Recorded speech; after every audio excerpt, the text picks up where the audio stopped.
Temen gue teriak, empok, si Eko nih sama Ida di atas. Duar, bunyi itu bang. Baru mau nengok bang, set, Allahu Akbar, gue sampai teriak begitu. Terus, lo kenapa? Kata Romi gitu.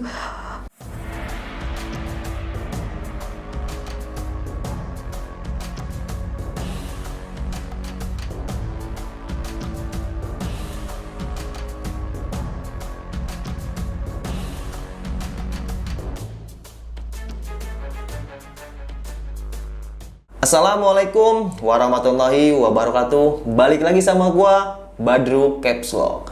Kali ini gua kedatangan salah satu pendaki dari kota Jakarta. Siapa dia orang ada samping gua? Kita kenalan dulu so. Halo Mbak. Halo. Siapa namanya Mbak? Dedes bang. Dedes. Nama asli atau nama apa tuh? Nama panggilan, nama asli gue Nadia. Nadia. Oke. Kali ini Mbak Nadia mau cerita gunung apa nih Mbak? Gunung Rinjani. Rinjani tahun? Tahun 2012 bulan Agustus. Oke. Tadi di belakang layar Mbak Nadia ini bercerita tentang pengalaman yang cukup horor sob, karena Gunung Rinjani itu selain keindahannya menyimpan banyak misteri dan ya pokoknya ceritanya barbar banget dah, sampai gemeter katanya kaki sob. Oh ya, buat teman-teman, Gunung Rinjani itu terletak di Nusa Tenggara Barat dan salah satu gunung tertinggi ketiga di Indonesia dengan keindahan alamnya. Nah, jadi buat teman-teman yang mau ke Gunung Rinjani, rekomen banget cuy, karena pemandangan itu cukup indah. Oh ya, buat teman-teman yang belum subscribe, jangan lupa subscribe dan diaktifkan loncengnya. Buat teman-teman yang sudah subscribe, kita banyak-banyak terima kasih karena sebagian penghasilan dari channel ini akan kita donasikan ke orang yang membutuhkan. Gua Badru Caps Lock mewakili dari tim Dunia Pendaki mengucapkan happy anniversary yang ke-6 tahun buat tim Jejak Backpacker. Semoga panjang umur, jaya terus, semakin solid, semakin cetar membahana. Pokoknya doa yang terbaik buat tim Jejak Backpacker. Nggak perlu lama-lama nih, langsung aja kita ke Gibah Misteri.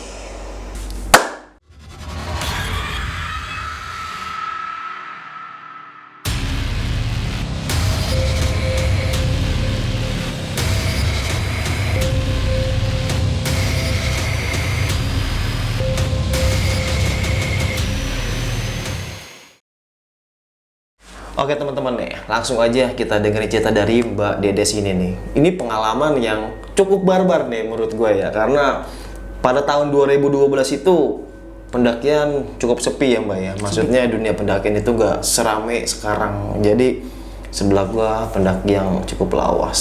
Goks. Oke Mbak Dedes, ceritain pengalaman horor lo Mbak. Tadi di belakang layar gue sempet merinding. Jadi pada malam itu gue lagi nongkrong nih bang sama teman-teman gue. Nah ada satu teman gue namanya Eko. Dia tahu gue baru naik gunung kemarin ke Cikuray, baru pertama kali. Terus dia ngajak gue, "Mpok, lu dari Cikuray lu ya?" kata dia gitu. "Iya bang, ikut gue ke Rinjani," kata dia gitu. "Rinjani? Oh oke deh, gue tahu tuh gunung," gue gituin. Nah akhirnya belilah gue tiket gitu kan. Ya udah lurusin deh, beli tiket, gue gituin. Beli tiket, ketemuan di stasiun Senen sampai di base camp Sembalun. Di dalam perjalanan dari stasiun Senen ke Sembalun itu gue banyak ketemu orang bang. Iya. Nah, dia banyak ketemu kelompok dan akhirnya kita naik bareng lah gitu, bareng-bareng. Nah, tim lu ini berapa orang nih? Tim gue 4 orang. Oh 4 orang. Eko, Ida, gue, Romi. Iya, itu nama samaran ya. Ya. Nah, udah gitu jalan sampai di base camp Sembalun di yang pos registrasi itu bang. Nah, gue nginap semalam di situ. Paginya bangun, packing, jam 8 gue mulai jalan ke pintu rimba Sembalun. Iya. Nah, masih pintu rimba Sembalun kan masih, kalau sekarang kan udah nggak dipakai bang. Situ rata-rata jalur pendakian udah nggak lewat situ. Iya betul. Nah, jalan dari situ kita rame-rame tuh ikut rombongan bareng-bareng gitu kan. Iya. Jalan. Nah, ada satu yang gue ketemu di jalan, rombongan orang Jogja ini. Gue ngobrol nih sambil nge-track sama dia. "Mbak, kalau di Rinjani nih, kalau naik Gunung Rinjani itu nggak boleh bawa isian." "Hah? Iya. Isian apaan tuh bang?" Gue gituin. "Ya isian dagang kek, isian cantikan kek, isian lah, apalagi ilmu-ilmu kita gitu, kodam-kodam kita." Gue dalam hati gue deg-degan nih bang. Iya. Karena gue sebelum jalan nih bang, gue tahu bokap gue nyimpen sesuatu di lemarinya itu gue ambil. Jadi gue mikirnya gini, buat pegangan gue di sono. Jadi kayak kertas gitu bang, tulisan-tulisan gitu. Gue ambil di lemari bokap gue bawa tuh ke Rinjani. Pas gue tahu dia ngomong kayak gitu, gue deg-degan dong. Wah, nggak beres nih. Cuman gue nggak ngomong kalau gue bawa gituan sama si orang Jogja itu. Dan dia kayaknya tahu kalau mungkin kayaknya dia tahu, makanya dia langsung ngomong sama gue begitu kan. Gue diam ya, gue pucet tuh. Lu kenapa mbak? Kata dia gitu. Nggak apa-apa, gue gituin. Ya udah nih jalan sampai di pos 2 ekstra gue ngecamp. Itu jam 4 sore. 4 sore. Buka tenda, masak-masak, terus masuk tenda gitu kan. Ida ngomong sama gue, Nat, kata dia, gue dapet nih. Hah? Dapet mbak? Gue gituin. Gue nggak tahu mbak, gue gituin, karena gue baru naik gunung. Coba deh lu tanya yang lebih pengalaman, gue gituin. Gue panggil Eko ya, gue gituin. Mas Eko, gue gituin. Apa? Sini dah, gue bilangin bentar. Apaan? Ida dapet, gue gituin. Lu dapet gak? Kata Eko gitu. Iya, tapi lu mau softtek kan? Kata dia gitu. Dikit sih mas. Ya udah lu irit-irit, kata dia gitu. Sebisa lu dah, kata dia gitu. Ya udah deh, kata dia gitu kan. Pokoknya lo harus jaga baik-baik itu, kata si Eko.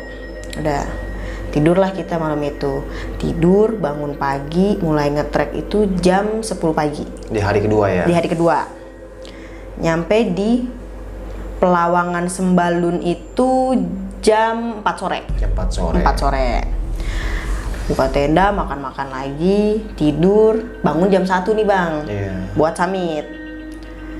Summit jalan gitu kan. Pas sampai Punggungan, gue drop banget. Terus gue diem. Kata Romi, lu kenapa Nat? Kata dia gitu. Gak apa-apa, gue capek, gue ngantuk Rom, gue gituin. Gue mau tidur. Ida sama Eko mana? Gue gituin. Dia udah jauh dia, kata dia gitu. Gue mau tidur boleh nggak buat ngembaliin stamina gue gituin. Ya udah, dibukain payung sama dia tuh mas, buat nahan angin. Ya udah nih, pakai payung tidur, kata dia gitu. Tapi jangan lama-lama ya, dingin, kata dia gitu. Itu dingin emang bang, dingin banget. Dan gue salah, gue berhenti gitu. Gue baru mau tidur nih bang, baru mau rerep, put aja bayangan. Terus Romi tahu nih gue kaget. Kenapa lu? Kata dia. Ada bayangan Rom, gede lewat gitu. Apaan sih lu? Udah tidur cepetan, kata dia gitu. Gue mau tidur lagi nih bang. Put, lewat lagi. Aduh itu apaan sih? Gue gituin. Rom kayaknya gue gak bisa tidur deh, gue gituin. Kenapa? Udah ada bayangan, gue gituin. Gue takut, gue gituin. Ya udah deh, kalau emang lo maksain jalan, ya udahlah biarin dah fisik gue begini, gue gituin. Salah gue di situ memang. Gue paksain bang jalan terus. Gue drop, bener-bener drop itu di bawah letter S. Letter S. Drop banget gue. Gue sampai Rom, lu lanjutin, gue di sini, gue gituin. Gue nggak mungkin ninggalin lu sendirian, kata Romi. Terus gue diam, enggak. Itu tuh ada mas-mas, gue gituin. Coba deh, dia di sini nggak stay. Ternyata mas-mas itu stay di situ karena dia guide. Dia guide. Terus kata mas-masnya, ya udah mbaknya di sini aja sama saya, kata dia. Terus Romi juga belum berani nih ninggalin gue sama orang lain. Enggak, gue nggak berani ninggalin lu. Lu berangkat ke sana, lu kesini mau muncak, gue gituin. Masih ego gue di situ bang. Lu muncak sana, gue gituin. Ya udah, gue muncak. Teman-teman gue yang dua itu udah jauh lah, udah di mana gue nggak tahu gitu kan. Dia muncak, gue turun nih, ketemu rombongan yang gue kenal di gunung. Terus kata Alma, lu nggak muncak Nat, kata dia. Gue nggak kuat bang, lu turun sama gue. Ya udah bang, gue turun ya, gue izin sama yang si guide itu. Ya udah mbak, hati-hati. Nyampe lah di Pelawangan Sembalun. Gue. Nah, nyampe Pelawangan Sembalun itu, gue sekitar jam 8 pagi, masih pagi banget. Masih pagi banget, gue jam 8 pagi. Udah gitu, gue nungguin teman-teman gue ini lama bang. Dan paling lama itu si Romi. Romi itu nyampe Pelawangan Sembalun itu jam 3 sore. Jam 3 sore. Wah, Jam 3 sore itu gue inget. Saking lamanya jam 3 sore. Dan temen-temen yang gue kenal di gunung itu dia udah pada turun ke Segara Anak. Iya. Dan dia ngasih tahu gue, nanti kalau turun ke Segara Anak jangan maghrib ya, kata dia gitu. Oh iya mas, gue gituin. Kenapa emang? Nggak apa-apa. Oh ya udah gitu. Udah nih. Nah dilala si Eko tidur bang, ketiduran sampai jam 5 sore bang. 5 sore. Di atas. Udah di Pelawangan. Oh di Pelawangan. Iya. Belum packing tenda, belum segala macem. Gue bilang, aduh ini jam 5 sore nih, gue gituin. Gue bangunin nih, mas bangun mas, jam 5 mas, kita kapan mau turun, gue gituin. Dibangun tuh, jam berapa? Kata dia, jam 5. Wah udah packing, kata dia gitu. Packing, jalanlah kita. Pas baru mau belokan ke jalur Segara Anak, ajan bang di HP. Iya. Wah maghrib nih, lemes tuh gue bang. Kena nih gue malam. Dah turunlah kita, set, dan di situ bukalah headlamp. Iya. Pas buka headlamp, ternyata kita headlampnya cuma 2 Oh, cuma 2 dari 4 orang. dari 4 orang. Jadi buat teman-teman, headlamp itu lampu yang ada di kepala ya. Iya. Terus akhirnya gimana nih headlamp cuma 2? Ya udah, yang depan megang headlamp, terus yang baris ketiga megang headlamp, kata Iya. dia gitu. Oh ya udah, gitu. Yang depan siapa? Depan gue, kata dia. Ya udah deh, depan gue. Gitu. Jalan kan curam, dan beruntung banget di saat itu terang bulan bang. Iya. Bener-bener terang banget kelihatan. Nah, udah nih jalan kan curam banget. Gue jalan kecepetan nih. Rom, Ida di belakang. Tuh Ida, kata dia gitu. Pas gue mau nengok nih bang, set, gue langsung diem. Lo kenapa Nat? Kata si Romi. Gue diem aja tuh bang, gue nggak nyaut A, B, C, gue nggak nyaut, gue diem lama tuh. Nggak apa-apa, gue gituin. Pertama gue slow dulu, karena gue untuk nenangin pikiran gue. Apaan tuh ya? Nggak tahu deh, gue gituin tuh. Pertama gue lihat. Nah, yang kedua kali gue lihat, Ida mana ya? Gue gituin. Gue mau ngeliat teman gue yang di atas nih, dekatnya semana sih Rom? Gue gituin. Pas gue nengok belakang, baru mau nengok bang, tep di tebing, innalillahi, gue bilang, Allahu Akbar tuh apaan ya yang gue lihat? Gue gituin. Ya Allah jangan sampai, gue tambah deket, tapi gue gituin. Iya. Udah, Rom, jalannya cepetan deh, gituin. Ya udah yuk, duluan nih bang, jalan. Kan curam banget ya, gitu. Rom, Ida ketinggalan jauh deh kayaknya Rom, gue gituin. Ya udah, coba lihat belakang. Gue lihat nih bang, baru mau nengok bang, set, Allahu Akbar, gue sampai teriak begitu. Terus, lo kenapa? Kata Romi gitu. Gue diem aja bang, innalillahi ya Allah tuh apaan Rom? Gue gituin kan. Temen gue teriak, empok, si Eko nih sama Ida di atas. Iya. Duar, bunyi itu bang. Apaan tuh? Gue teriak begitu tuh. Keril gue jatuh, kata dia gitu. Rom, keril jatuh Rom, gue gituin. Gimana nih? Gue gituin. Udah, tenang dulu, tenang. Gue udah diem, gue lemes, dia juga lemes ngeliat gue panik gitu kan si Romi. Iya. Gue buka headlamp gue. Lu naik ke atas, gue gituin. Lu naik ke atas, gue udah gak kuat naik. Terus Romi, gue gak mau, gue takut. Terus gimana? Siapa yang mau nolongin dia? Gue gituin. Headlamp mereka cuma 1. Gue gak mau. Oke, kalau lo gak mau, daripada gue debat gak jelas sama lo, gue gituin. Gue naik ke atas. Dengan gue ngelawan rasa takut yang segala macem gue alamin di saat itu bang, emosi gue naik deh demi temen gue, gituin. Gue naik lagi, set, ketemulah gue di jalur. Langsung Eko buru-buru, sini headlamp lo, kata si Eko. Lo kemana? Gue nyari Keril, kata dia. Lo pegang Ida, lo tunggu di bawah deket Romi, kata si Eko. Ya udah, ayo dah kita turun deket Romi. Ya udah turun nih. Kita nungguin Eko bertiga, gak lama dia datang nih, ketemu nih bang. Ketemu gila gue, kata dia gitu, nyari ke semak-semak, kata dia. Ya udahlah bang, yang penting ketemu.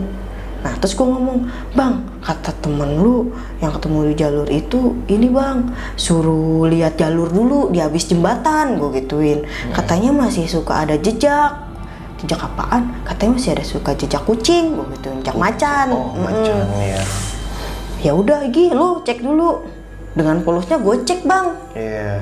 Gue ngecek nih, set, gue jalan, pas gue ngebelok ke jembatan itu kan, headlamp langsung nyenter dia nih bang. Gue mundur, langsung gue jatuh, jatuh duduk bang. Gue nggak tahu tuh duduk batu mau gimana, gue duduk bro, langsung, gue begitu nangis sejadi-jadinya gue nangis bang.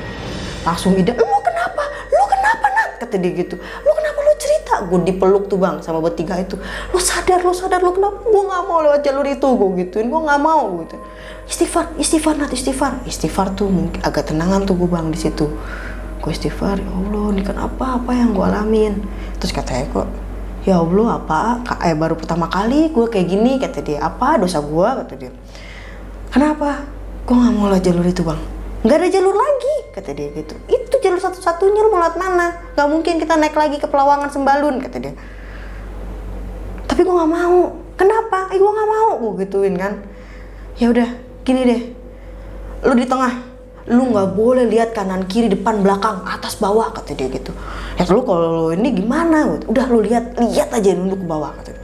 Lu pegangan depan lu pegangan, dia yang ngarahin lu, kata dia. Ya udah gandeng nih kita bang, berempat jalan lewat situ. Pas mau masuk jembatan, gue teriak bang, lari, gue gituin. Lari gue bang, berempat-empatan lari sejadi-jadinya lari terus.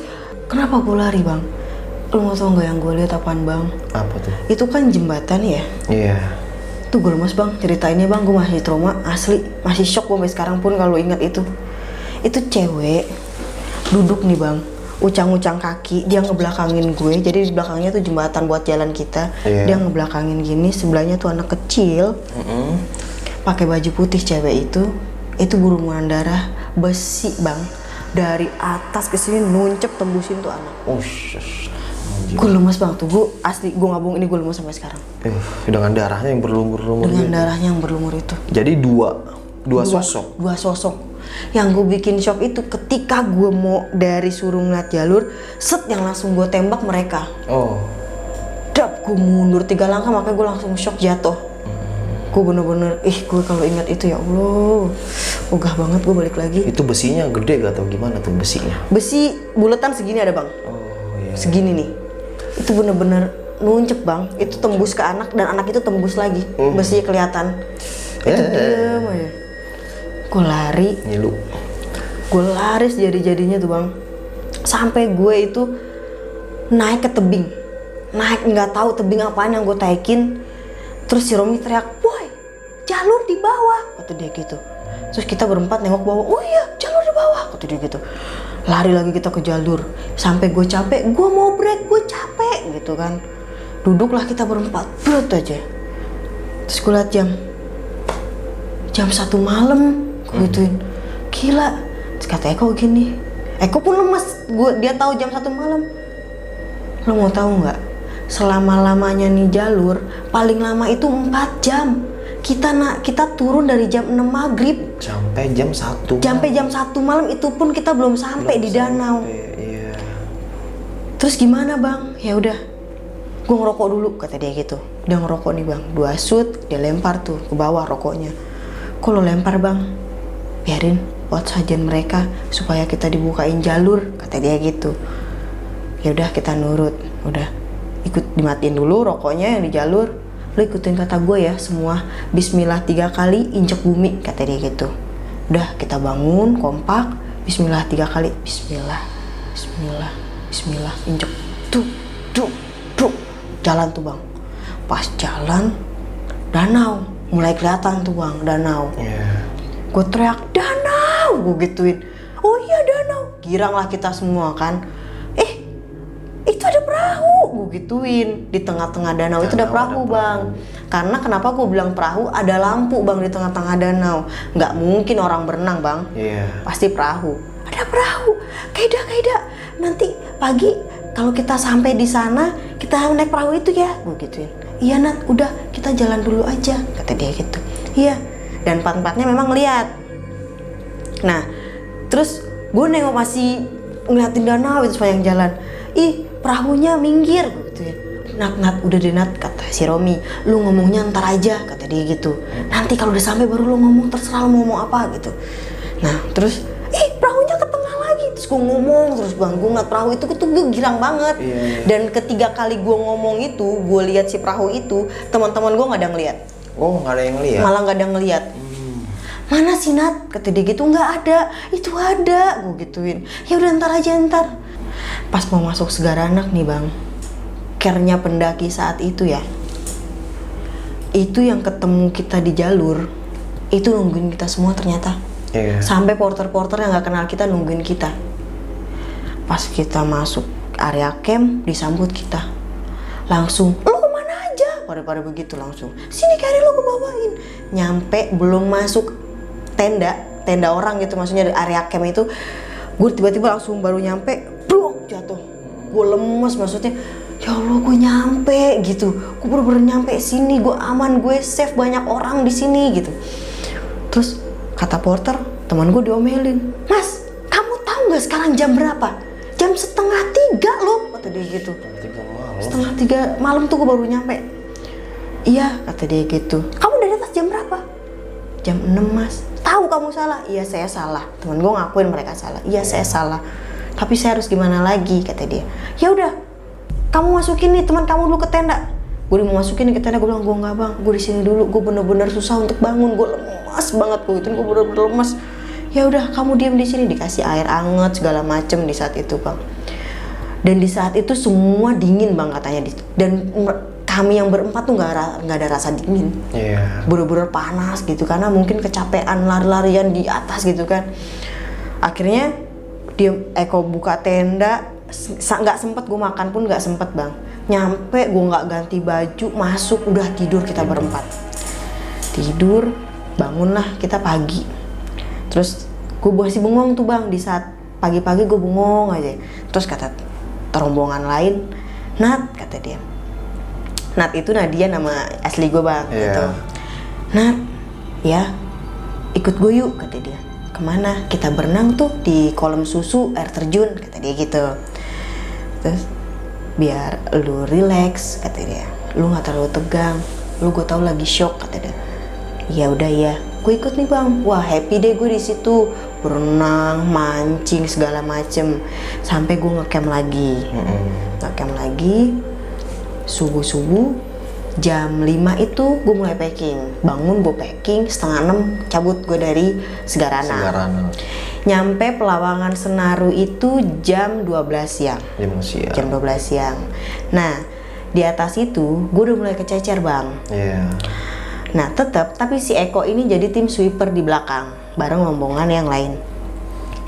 Yang dua ini udah mental lah kemana-mana gitu kan. Terus gue barengan rombongan lain juga.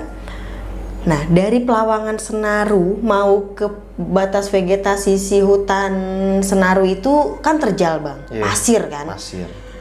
Mereka lari, gue bingung, gue nggak bisa lari. Bang tungguin gue gituin.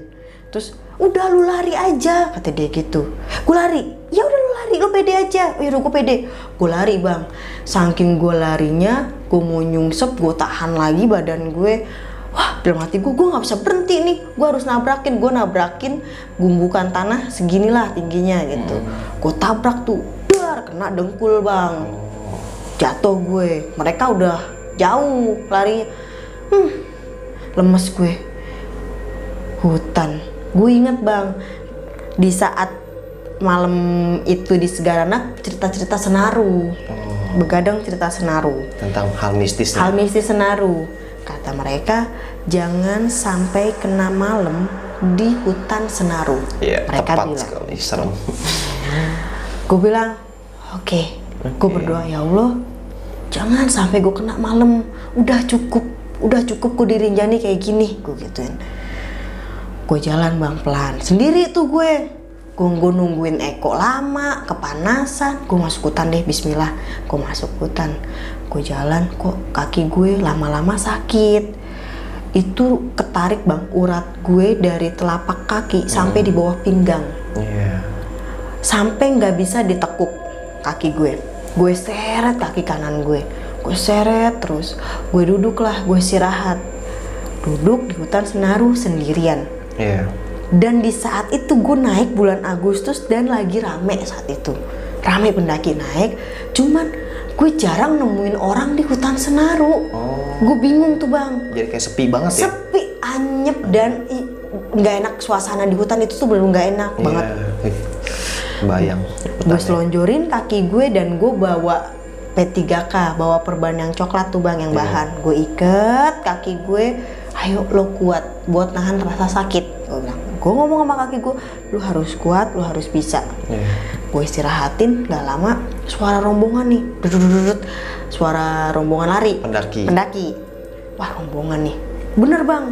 Pas dia ngeliat gue rombongan ini, dia berhenti. Dep, dia ngeliat gue ngeliat nih bang, dia ngeliat teman-temannya dulu, ngelengok kanan kiri, kabur bang. Oh mereka kabur? Kabur, ngelewatin gue gitu, gue duduk dari sana dia lari, gitu. Iya. Gue bilang, kenapa dia lari gitu kan? Nah terus pas dia udah ngelewatin gue, mereka stop. Berhenti, dia ngeliatin gue lagi. Manusia, kata dia gitu. Oh jadi lu dikata setan? Gue dikata setan. Mereka pun takut serombongan itu. Padahal dia rame-rame loh bang. Rame-rame takut. Takut, siang lagi. Gue bilang, wah manusia, kata dia gitu. Balik. Terus dia ngedeketin gue. Manusia kan? Iya mas, saya manusia bukan setan, gue gituin. Mbak, ya Allah saya kira siapa, kata dia gitu. Saya takut, kata dia. Iya mas, saya manusia. Kamu ngapain sendirian di sini, kata dia gitu. Gue bilang kaki saya sakit. Rombongannya mana? Ada bang di belakang, gue gituin. Saya duluan, gue gituin kan. Saya duluan, kaki saya cedera. Saya mau rehat sejenak aja deh, gitu kan. Mau istirahat. Ya udah, ayo bangun bareng sama saya, kata dia gitu. Enggak mas, nanti aja. Udah ayo, kata dia gitu. Pas dia ngeliat gue jalan terus pincang, ya udah deh mbak, carrier-nya sini, teman saya yang bawain, mbak sama saya gemblok, kata dia. Gue bilang, enggak mas, gue gituin.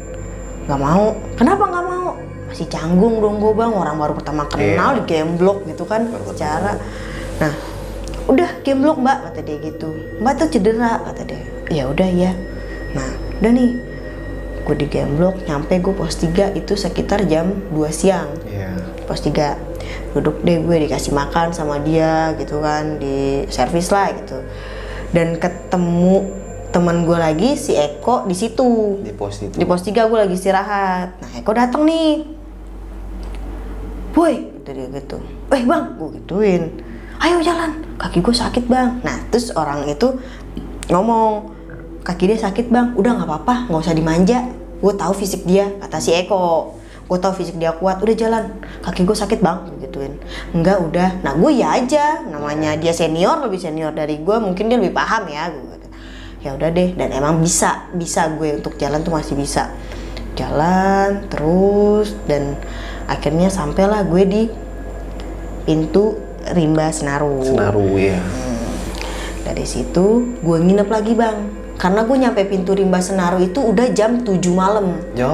Kena malam juga. Jam 7 malam gue di pintu Rimba Senaru, dan gak mungkin gue terusin karena dari pintu Rimba Senaru itu sampai pas saat itu masih agak jauh kan. Dan di saat itu jalanan juga belum bagus banget bang. Akhirnya kita mutusin untuk ngecamp di situ lagi, tidur lah bareng rombongan lain juga.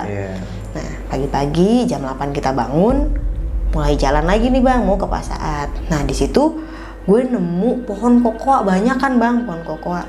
Terus temen gue ngetuk, itu pohon kokoa tahu gitu. Terus gue bilang, itu pohon kokoa, itu coklat, gue gituin. Iya, tapi pohon kokoa, kata temen gue. Gue mau nyobain dong, izin Gi, minta, gue gituin, pasti dikasih. Nah temen gue iyain, terus izin tuh, Bu, misi, kata dia gitu, ada ibu-ibu nih, mau izin, mau minta pohon kokoa, kata dia gitu. Oh iya boleh nak, silahkan ambil, kata dia gitu. Nah, gue sambil nungguin temen gue ngambil buah itu, gue ngeliat lah bang, telangak telinguk gitu kan. Nah pas gue ngeliat area belakangnya dia, ada nenek-nenek bang lagi nyapu. Nyapu tuh. Gue kaget. Hah? Ya Allah, itu yang gue lihat semalam. Jadi bang, yang gue lihat semalam itu nenek-nenek itu yang di mau ke dari Pelawangan Sembalun mau ke Senaru, nenek-nenek. Yang kayak manusia kerdil itu. Iya, kecil. Nah, kayaknya sama. Jadi tuh nenek-nenek itu yang gue lihat di Pelawangan di tebing itu. Itu nenek-nenek bongkok bang, bongkok, jelek. Gue ngomong, itunya jadi mukanya tuh gue jelas banget duduk apa ya kayak balon-balon gitu loh bang, penuh dengan gituan. Melendung begitu. Bajunya kayak kebaya putih yang lusuh. Dia pakai kain terus bawa gembolan gitu bang, kayak buntelan kain di belakang, terus rambutnya dicepol, dikonde gitu, rambutnya putih-putih gitu. Nah gue inget kain itu, yang gue lihat nih tadi malam kain, terus gue bengong aja. Terus kata teman gue, "Woi, bengong mulu lo," kata dia gitu. "Udah apa? Udah keluarin dari gunung," kata. Yang gue lihat, apa yang lo lihat? Itu kain, gue gituin. "Kain apa?" "Itu kain mbah itu." "Iya, itu kan kain khas Lombok," kata teman gue. "Oh, kain khas Lombok, kenapa?"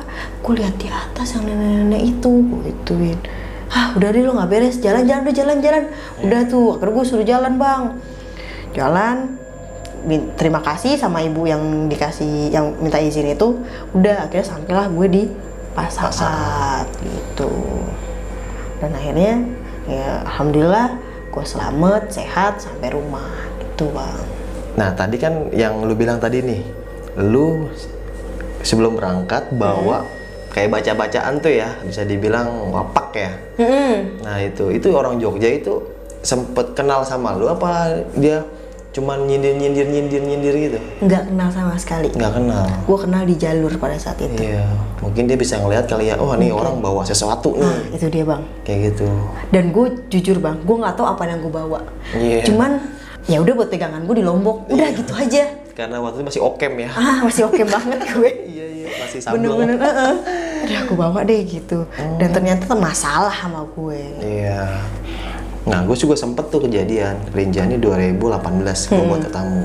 Ada salah satu peserta gue dari ya pulau sebelah ya, turun dari gunung. Gue udah curiga nih orang bawa sesuatu nih. Pas sampai bawah, feeling gue udah sampai bawah nih, kena nih orang. Bener, dielep, kesurupan. Dan itu parah minta ampun. Gue udah, oh ini kesurupan udah gak bener nih. Dari atas ngikut semua kan. Sampai elep yang gue bawa itu beratnya minta ampun. Padahal cuma 10 orang. Nah tiba-tiba, nah jadi gue curhat nih sedikit ya masalah pegang-pegangan nih.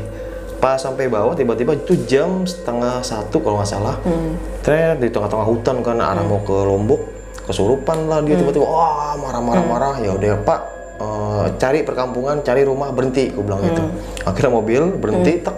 Ya udah gue nggak ngobatin orang yang kesurupan itu, peserta gue. Yang gue cuma nyari di tasnya, ayo bang saksi nih, gue ngorek-ngorek tas dia. Kalau gue nggak ngambil sesuatu, cuma lu, oh ini ada. Jadi kayak di buntel-buntel bahan hitam, ada batu-batu. Ternyata gue tanya, oh ini penyebabnya. Pantesan kok di atas gue kayak banyak lah yang berantem nih sama kodam yang ada di sini nih, mungkin isian lah ya bahasanya ya. Ya akhirnya ternyata iya ini gue ambil, dia gue sadarin, alhamdulillah sadar. Karena kodam nih, pegangan ini dia dari pulau seberang, dari Sulawesi lah. Nah dibawa ke Nusa Tenggara Barat kan beda area. Iya, udah beda area bang. Gue tanya, gue sebut namanya Roni lah ya. Ron ini apaan? Iya bang, ini dari turun temurun, dari nenek moyang lah, cuma buat pegang-pegangan. Tapi Roni paham nggak? Enggak sih bang. Oh mungkin bentrok, gue bilang gitu kan. Ya udah sih kayak gitu. Next time kalau mau keluar pulau, ini gak usah dibawa, gue bilang gitu. Karena setiap pulau kan beda-beda wilayahnya. Ya, bukan gue so tahu ya, cuman oh ternyata ini tuh dari atas gua. Sering ini lah kok makhluk kok ngikutin dia terus gitu, kayak kesel. Bentrok lah bang ya. Bentrok. Ternyata itu dia bawa. Nah kembali lagi nih ke lu. Itu yang berdua, yang tuncep, besi itu, besinya kayak gimana sih? Jadi gini bang, jadi tuh jembatan, dia ngebelakangin, belakangnya dia duduk itu jalur kita lewat, kakinya dia ke bawah kayak ucang-ucang gitu, duduk sebelah sama anaknya, dia diem aja bang, gak bergerak sama diem. Terus besi itu segede gini bang, ini bulatnya segede gini. Itu gue ngebayang pun masih kebayang mereka. Iya, bentuk-bentuknya. Gue kalau ngebayangin dia bang, jujur pundak sama dengkul gue selalu lemes. Iya. Masih trauma banget gue. Itu bang, besi nembus bang dari sini tuh besi panjang bang begini bang. Iya. Nembus set, tembus dari dia lagi, tembus ke anaknya lagi. Dan tembus lagi. Tembus lagi, besi itu kelihatan bener-bener. Jadi gue yang ngeliat langsung shock, darah semua itu udah kelihatan jelas bang, masih bayang gue sampai sekarang. Tapi dia pas di situ mencoba untuk ganggu lu gak, misalnya kayak suara apa cuma diem aja? Diem aja sih bang. Diem aja. Jadi kayak kalau gue perhatiin kayak dia minta tolong apa gimana gitu. Soalnya dia diem aja kayak nunjukin gitu. Jadi gue bener-bener gue nya takut, jadi gue nggak bisa nolongin gitu loh bang. Karena gue nggak biasa hal itu gitu. Dan itu jam berapa? Jam 1 malam ya? Jam 1 malam Gila kejadian sih. itu. Sugestinya lebih tinggi Bang.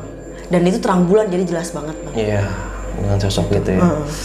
Dan kalau untuk yang nenek-neneknya itu Mbak Dedes, itu kira-kira dia siapa itu Mbak? Kalau menurut gue sih bukan manusia bang. Bukan manusia. Bukan. Itu tebing, bener-bener tebing yang curam. Iya. Dari Pelawangan Sembalun ke Segaranak itu curam banget. Curam Bang. banget ya. Dan batunya tuh ngelangkahnya bener-bener jauh gitu bang, bener-bener harus loncat gitu. Dan itu doang jalurnya, kanan kiri udah nggak ada Nggak buat ada. napak, satu tapak pun nggak bisa. Dan dia jalan loh bang di tebing. Masanya manusia. Iya. Dan pakai pakaian khas Lombok gitu ya, kain-kain Kain itu. Lombok yang dipakai lu kain lihat Lombok. di bawah. Yang gue lihat di bawah jelas Ibu-ibu banget. pakai baju itu juga. Gue berani jamin itu 100% bang. Gokil. Tapi lu punya feeling gak sih? Apa karena gue bawa pak nih? Apa gimana? Itu dia. Feeling gue di situ ya. Feeling gue di situ. Iya. Terus sama Padahal lu nggak paham tuh. gue nggak paham Iya. karena masih selebor lah gue dulu gitu. Masih yang akhirnya sampai sekarang sih gue belajar terus gitu kan. Gue bener-bener nggak paham, gue bawa gitu-gituan gitu. Ya buat gue bawa gitu juga ngelindungin gue nih. Padahal mah malah ngejadiin gue di atas gitu bang. Nah gue mau sedikit bahas tentang masa itu juga sih. Gue sempet cerita juga tentang pengalaman gue di Kerinci itu tentang ada pendaki yang bawa khodam gitu kan. Nah mungkin kalau ini lebih lumayan ya, wapak ya jatuhnya ya. Iya. Hal-hal yang disengaja gitu ya atau belajar. Ya kan kalau lu bawa tapi lu nggak bisa ngendaliin ya bahasanya ya. Lu nggak paham apa yang lu bawa nih. Itu lebih bahaya sebenarnya. Iya, bahaya banget Karena itu. kalau Bang. kayak khodam atau pendamping dari keturunan atau gimana mungkin itu kita masih paham ya. Iya. Dan itu juga sering terjadi bentrok juga sih Mbak. Iya. Karena beda wilayah kan beda kekuasaan bahasanya. Ya, iya gak sih? Betul bang. Kayak gitu makanya. Apalagi udah beda pulau bang. Iya itu dia. Gua aja kayak gua main ke Sulawesi, gua ke Sumatera atau gua kemana-mana, ya gua emang nggak bawa apa-apa sih. Gua cuma dari rumah Bismillahirrahmanirrahim, sholawat, izin orang tua itu kan. Iya. Itu ya paling bagus menurut gua sih kayak gitu. Jadi kalau yang bawa wapak atau bawa itu ya ditinggalin duluan di rumah. Iya betul. Sama tuh Jangan kejadian, bawa-bawa. yang kejadian itu yang bilang orang Makassar di Rinjani kesurupan batu Mbak ada 3 kalau nggak salah itu dibuntel-buntel. Ya dia nggak salah sih. Iya. Mungkin dia kurang paham atau gimana. Dia bilang dari nenek moyang, ini turun temurun buat jaga-jaga gitu. Akhirnya oh ini tuh penyebabnya. Iya di situ. Mungkin cukup sekian nih cerita pengalaman mistis yang dialami sama Mbak Nadia ini. Jadi buat teman-teman yang mau mendaki Gunung Rinjani atau mendaki gunung manapun kita harus siap ya Mbak ya, Yap, kayak gitu ya. harus. Jadi jangan sampai pendakian kita itu malah jadi petaka buat kita sih. Yang penting perbanyakin sholawat, baca doa dan salam sama orang tua dan orang-orang di sekitar. Karena gunung itu tempat yang indah, tapi jangan main-main di gunung karena gunung bisa merebut nyawa kita. Oh ya Mbak Dedes, lu punya pesan-pesan gak buat para pendaki-pendaki Indonesia nih? Pesan-pesan gue ya kalau di gunung tuh jangan sembrono lah maksudnya. Terus yang hal yang lo nggak tahu kayak lu tadi, nih. terus dibawa-bawa itu jangan pernah lo lakuin gitu karena bener-bener bisa nyawa lo sendiri jadi taruhannya gitu. Jadi kita ambil hikmah yang cerita lu ini ya Mbak ya. Jadi lu berbagi cerita ini biar teman-teman gak ngalamin gitu ya. Iya, biar gak ngalamin. Mungkin waktu itu masih sembrono. Iya, jadi lu jangan kayak dia. Apalagi ya. Terus ini jangan ini bang, kalau dia bilang orang sana bilang jangan naik malam ya udah kita nurutin karena dia yang lebih tahu area situ gitu. Jadi bener-bener kalau udah waktunya maghrib ya lebih baik udah lu ngecamp lagi deh gitu. Iya betul, karena demi keselamatan kita Demi juga. keselamatan kita. Mungkin kalau untuk masalah makhluk-makhluk astral atau apapun itu kita ya masih Allah alam gitu Iya. ya. Cuman ya risikonya trek malam gelap. Dan kita fisik udah pasti drop dan yang lain-lain lah seperti itu, dan halusinasi lebih tinggi daripada biasanya. Mungkin cukup sekian cerita pengalaman dari Mbak Nadia ini, dan masih banyak lagi nih cerita-cerita dari narasumber yang bakal gue datengin yang keren-keren dan kece-kece. Oh ya Mbak Nadia, thank you Mbak ya. Siap, udah mau Bang. berbagi cerita di Ya, thank you. channel gua, dan buat teman-teman semua nih. Sampai jumpa di puncak tertinggi Indonesia. Siap. Assalamualaikum warahmatullahi wabarakatuh. Dadah.